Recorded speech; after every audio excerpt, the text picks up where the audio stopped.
presented by Truly Hard Seltzer. Please drink responsibly.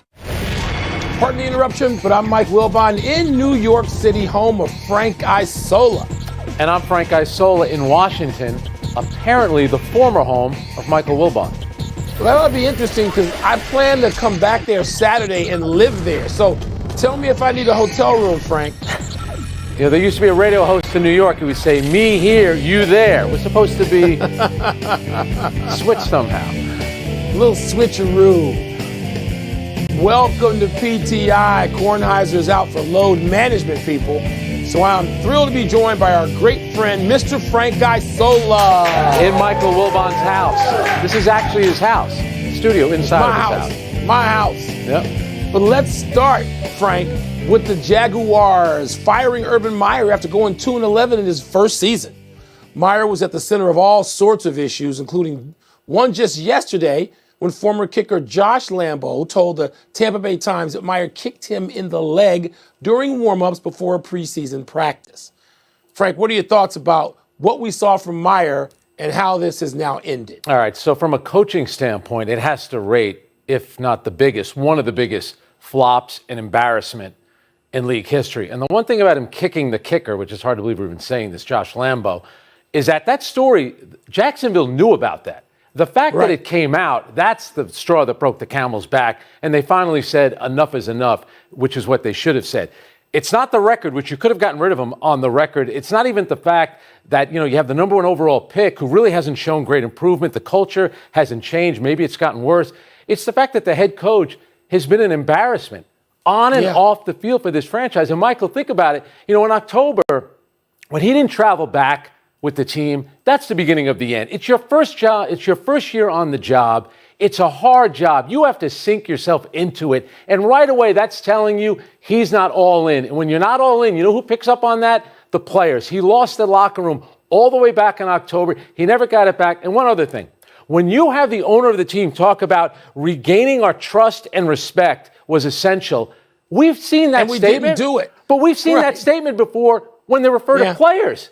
Usually that's the player, it just didn't work out. We're talking about the coach. Can you imagine San Antonio saying that about Greg Popovich? Pittsburgh having a statement like that about Mike Tomlin? This is the coach of the team who was the biggest problem. Hard to believe. He was irresponsible. Yep. I mean, you know what he was, and you don't think of using this term with a coach personally and professionally. He was just a loser. Yeah. He's a loser on all levels. He wasn't accountable. He was irresponsible. He made stupid, lazy hires that turned out, when you look back at them, to just say, oh, my God, he doesn't know what he's doing. Yeah. And the owner ultimately has to bear some responsibility, That's too, right. Except in the NFL, owners seem to carry less in terms of responsibility and less accountability than the other sports. Because the arrogance just gets them out of anything. They spin around, they fire somebody, and say, let's do it again. I mean, there's no reason to trust Shad Khan. There's no reason to trust at all that he'll make the right hire when he has to do this again, now. But Urban Meyer, he's now radioactive, Frank. I know. You can't hire him to coach college football. You can't put him on TV. I mean, I guess you could hire him to coach some tiny school somewhere where he gets back on the road to rehabilitation. Anybody who hires him, you just look at it and say, you know what? You attach yourself to this mess. But you know how it works, Mike. In the NFL, the players have some power. You're a college coach. You're getting kids in their late teens. They leave you by the time they're in their early 20s. The players keep turning over, so you can rule with an iron fist. You want to do that in the NFL, you have to be Bill Belichick. You have to be Mike Tomlin. You've been doing it for a long time. He hasn't done anything yet, and he made it all about him. In the NFL, all professional leagues, you can't make it about you, and he never took any accountability. He looked miserable. He never wanted the job. Let's face it, he took it for the money. It was a complete failure, and they were right to do this now as opposed to waiting to the end of the season, and he goes out like the way he came in. You have the interim coach, Darrell Bevell, saying he showed up yesterday for practice, left it to the assistant coaches to game plan, never told them, never informed them what was going on. Incredible. All right, we have a significant game in the NFL tonight. The 8-5 Chargers host the 9-4 Chiefs at SoFi. The Chiefs have won 6 straight, but appeals they'll be without star pass rusher Chris Jones, who's in protocol. Meanwhile, who isn't? As is the Chargers star left tackle Rashawn Slater. The Chargers Man. won the first game between these teams, Mike. Is tonight's game more important for them or the Chiefs? For the Chargers. I mean, 6 in a row is about as many as you're going to win, okay? In the NFL now, particularly this year, that's a good run. And it doesn't become, less than a good run if you lose to the Chargers, obviously a division opponent tonight. The Chargers probably need the game more. They are a game behind Kansas City, and Kansas City can start one up. It doesn't really hurt Kansas City. I don't want to hear, there's only one position that gets a bye. Okay, fine. You still got 4 weeks left. This gets like, when people start saying October 1st, well, if they run the table in the SEC, stop. This is big time sports. This is professional sports. 6 games is about as long as you get. Maybe you get a 7th. Okay, but these teams aren't, the 2004 Patriots or whatever. I guess it was 2007 Patriots. It's not them. It's not the 85 Bears. So get over it. Kansas City probably can be out of gas. They can fill up and start again next week. But I think San Diego, still San Diego to me. I think they're sort of poised. If they really want to have a shot to be in this and make a move in the playoffs, they need to win tonight. Yeah, I'm glad you said San Diego because chances are I was going to say it. The game obviously means more to the L.A. Chargers. But think about Kansas City. It's almost their rope-a-dope that they pulled. So they go to the Super Bowl 2 straight years. They're coming off a loss. There's a bit of a hangover. They start out 3-4. Everyone's wondering, well, maybe they've had their run. They rattle off 6 straight wins, and think about what they've done. It just hasn't been Patrick Mahomes trying to bring them back from 21 points down. They've done it with their defense. Their defense has only given up an average of 11 points per game during this winning streak. And Mahomes, who we know is only going to get better as the season goes on, you know that this year, 8 of the 10 worst games that he's had in terms of quarterback rating have been this season. So it hasn't been like the offense is lighting it up. It's actually been the defense. 16 sacks, 16 turnovers during this winning streak. Chris Jones. I get it. Chris Jones. That's a big deal. But Michael, they're the kind of team, they're kind of doing what New England is doing. They're getting better at the right time. A lot of people are ready to write them off at 3-4. With that quarterback and now with that defense, that was a big mistake. But you know what, Frank? If you wind up finishing the season on some 9-1 or 10-1 run, nobody's going to look back at that and say, oh, my God, they just dropped the ball. They were in a deep slump. They can lose tonight. And what's going to happen? And what's going to happen if you have to go to Kansas City in the dead of winter and try to win a playoff game there? That's going to be easy. That's going to be difficult. Let's move to the NBA, Frank, where Klay Thompson appears close to returning to the court. The Warriors recalled Thompson from their G League affiliate last night. He's missed the last 2 seasons, of course. Torn ACL followed by a torn Achilles. He reportedly could play as soon as Monday night. Frank, what would your expectations be for Klay Thompson? Well, training with the G League team, you're hearing reports from the Bay Area that he looks like he hasn't skipped a beat. We know how that is, though. When you walk into an NBA court playing against NBA competition, I think those first couple of games he's going to struggle. We also know that they'll load manage him. He's never going to play in back-to-backs early on. There's no reason to do that. I was thinking about this, though. The last time he played a game, Michael, June 13th of 2019, that horrible night out in Oakland when he blew out his knee. We did the math. I did it with Julia, part of our crack staff. That's 916 days and counting since he last played an NBA game. When Kevin Durant returned last year, it was over 500 games. And Kevin Durant, it took maybe a couple of weeks. You saw the way that he played in the playoffs. You see the way that he's playing now? It's like he never skipped a beat. And he also blew out his Achilles. So Klay Thompson is committed. He loves playing basketball. He defends, which is going to fit in perfectly with Golden State. Early on, he's going to struggle. I think it's going to be a home run for Golden State. Which one has lasted longer, Klay Thompson on the shelf or Tony in the attic? I wonder. It's close. Tony, it probably is close. Listen, you don't just come back from that sort of absence and reclaim a Hall of Fame form. According to some balance like mine, a top 75 all-time form. You don't just walk off the street and he's going to get there. Now, I will tell you this, Frank, it's been sort of cool being able to be around the Warriors a couple of different times and be able to have conversations with guys.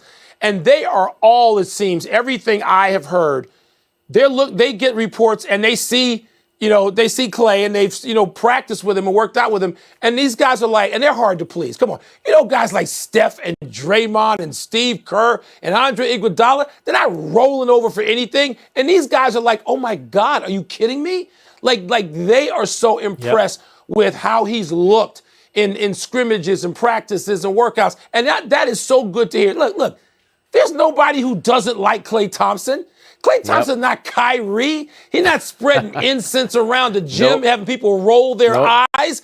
Even people who can hate Klay Thompson because they got to play against him, they're saying, you know what? It's great to have Klay Thompson when he gets back. So I know I'm excited as just a viewer, to have Klay Thompson back, but it's going to take a while to regain that form. It's an incredible form. Yeah. You don't just walk out and say, give me that form. You got to work toward it. So I hope people hope their expectations aren't out of control. But I am so excited about next week to see Klay Thompson back in action. That's so cool. And Michael, Kevin Durant has talked about it. He's gained a greater appreciation for his love of the game, which he's always had. Klay Thompson's the same way. Great point. And being out over 900 days, he's going to recapture that. And what this does also, to me, two-team race right now. I get the Utah Jazz are a good team, but I think it's Phoenix and Golden State. And I can also confirm that Michael worked very hard on his top 75 list. He didn't even spend that much time work on his college essays than he did work filling out that top 75 list. And Klay should have been on it.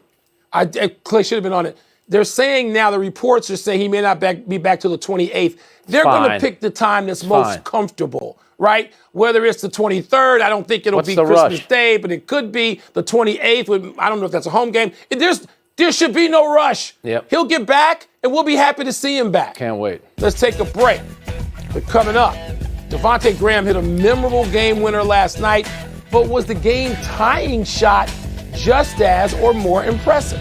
And Austin Reeves had a huge moment for the Lakers, but was Ricky Rubio's highlight even better? Ricky Rubio, man. He's been good.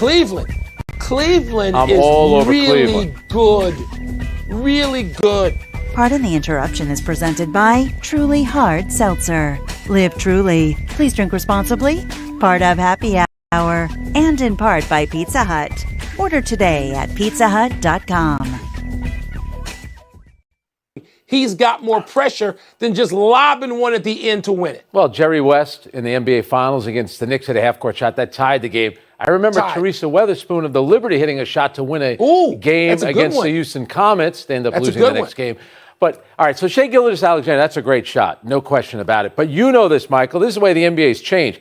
Nobody takes that shot at the end of the first, second, or third quarter. Why? They don't want to mess with their shooting percentage. We don't see these shots at the end of games because usually a team has a timeout, they advance the ball to midcourt. So besides the fact that it's the longest shot, game winner in NBA history, you never see half-court shots at the end of games anymore. So you happen to be wrong.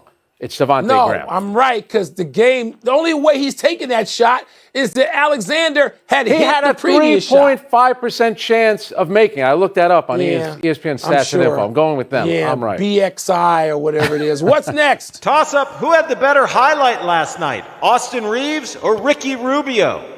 And we're going to start with Ricky Rubio here because it's a sequence. I mean, there's several things going on. By the way, Frank, how good has Rubio been? Oh, off the charts. And Cleveland. I mean, Cleveland's been good for about 20 reasons, but he, gets the turnover here, the great pass. I mean, it's pretty tremendous. But Russell Westbrook and one of the 9 Hall of Famers on the floor for the Lakers, they find a kid nobody's ever heard of. No, it's not Bryant Big Country Reeves. This kid, I don't even know why he's there. I guess he's an undrafted free agent.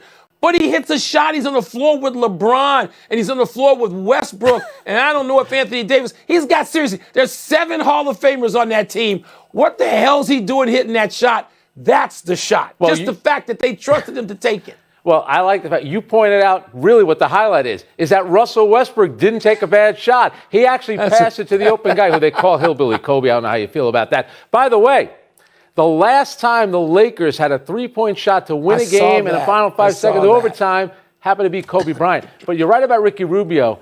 First of all, he had a little Hakeem with the fake there, then the little fadeaway, then the steal and the pass. Him coming off the bench for Cleveland, and don't forget about Kevin Love. Kevin Love hasn't done anything the past couple of years. He's been great for Cleveland. Cleveland is 18-12. How about the job J.B. Bickerstaff is doing? Evan Mobley has been great. My guy Jared Allen has been terrific, and Darius Garland. And Kobe Altman as well, putting that team together. Oh, by the way, one other thing. They're doing this without Colin Sexton. Might not be getting paid by anybody. They're going to always do it without Colin Sexton because he's going to be somewhere else. Yep. That team is together. They got their group, man. That's right. Not that anything's wrong with Colin Sexton. He'll just be doing it somewhere else when he comes back Maybe from New injury. York. That's it. God, between you and Stephen A. Let's take one last break, but still to come, the Pelicans have a new timeline for Zion. And we're going to give you the latest update on Lamar Jackson's availability against the Packers. Poor Lamar. There's some injury. A lot of feet issues. 61-footer, Mike, to win a game. You never. Tonight on SportsCenter at 6 Eastern, tracking today's new fallout and reaction from Urban Meyer being fired by the Jaguars. We're live from Jacksonville. Plus tonight's keys for Patrick Mahomes versus Justin Herbert. And the instant impact on the AFC race for the drafted to play defensive tackle on the 85 Bears, the greatest defense in history. But he gained more fame that season as a fullback, lead blocking, carrying the ball for touchdowns, even catching it for one. Fritz tried to throw for a touchdown in the Super Bowl, but was tackled for a loss. He later steamrolled his way into the end zone for a touchdown. Perry was also part of the 1981 Clemson National Championship team. Fridge has been struggling with his health in recent years, and we want to take the time right now to wish him all the best. I remember seeing him play in college. He had the cutoff shirt. He was so intimidating looking. Can you remember the picture in Sports Illustrated with him standing next to the refrigerator?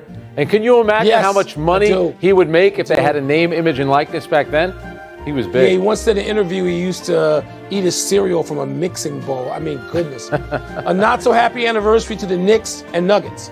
On this day 15 years ago, the Knicks and head coach Isaiah Thomas took offense to Nuggets coach George Karl keeping his starters on the court late while up 19. Marty Collins delivered a hard foul on J.R. Smith as he went to dunk on a breakaway. Mayhem ensued in Madison Square Garden, resulting in the last real brawl we've seen in the NBA. 10 players were ejected, 7 suspended for a total of 47 games. Wow. Carmelo Anthony was playing for Denver at the time, got 15 games for swinging at Collins. He recently described the fight to $1 million worth a game, saying, quote, Isaiah has beef with George Karl. I don't know what the bleeping beef is, but they got beef. I didn't even know that, Frank. Oh, they had beef, and you know who was at the center of it? Larry Brown. Had a lot to do with Larry Brown's departure. Wow. By the way, at that game, I was seated right next to Big Earl, J.R. Smith's dad, the entire time, just sat there stone-faced. Never even moved. Made him look even more intimidating, but he's a sweet guy. He is a sweet guy. Happy trails to Zion Williamson playing anytime soon. The Pelicans announced today that their star forward received what they called a biologic injection into the fracture site of his right foot to promote bone healing. Williamson will be reevaluated in 4 to 6 weeks. Zion was supposed to go through his first full practice on December the 2nd, but began experiencing soreness. He had originally expected to be back by opening night after injuring the foot over the summer. Williamson averaged 27 points per game for New Orleans last season and will soon be eligible for an extension of his rookie deal. Frank, what do the Pelicans do now? That's a tough one if you're going to pay him. By the way, in summation, he's not going to play this season. They're just not going to tell you that in the release because they said he was going to be ready by opening night. He is not playing this season. Not going to play. That's awful, man. We're running out of show. Let's go to the big finish. Lamar Jackson did not practice today and reportedly faces an uphill battle to play against the Packers. That's a big deal, isn't it? You know what? I'm going to give him one more week. I'm going to sit him out. I get it, but that division is so tight. I'm going to get him rested for the stretch run. The Sacramento Kings canceled practice and shut down their facility in fear of a COVID outbreak. Your thoughts? This is all over sports, all over universities, all over workplaces. Friday night versus Memphis in jeopardy for right now. Memphis, you don't want to play anyway. My goodness. Quarterback Miles Brennan withdrew from the transfer portal. Is going to stay at LSU. Is that significant? That's a huge win for Brian Kelly. You're keeping everything in the family, Mike, in the family. Anthony Edwards hit 10 threes in a win over the Nuggets. Wow. Are you impressed? Can you say most improved player? Plays the Lakers tomorrow, who are going to be without Russell Westbrook, who's now in COVID protocol. Last one, tomorrow, noon, the Bahamas Bowl, Middle Tennessee State, and Toledo. Who you got? Well, I got Toledo. They're favored by 10, but let's remember, if you're going to the Bahamas for a bowl game, you both have won. That's where you want to be for a bowl game. Either one of the big games or go to the Bahamas before Christmas. That's a nice little trip. You can recruit off the Bahamas Bowl, baby. I'm actually covering the game. Work, or the transfer portal. I'm covering the game for ESPN. We're out of time. Thanks for watching. I'm Frank Isola. I'm Mike Wilbon. Same time tomorrow, Knuckleheads. You can get the podcast on the app.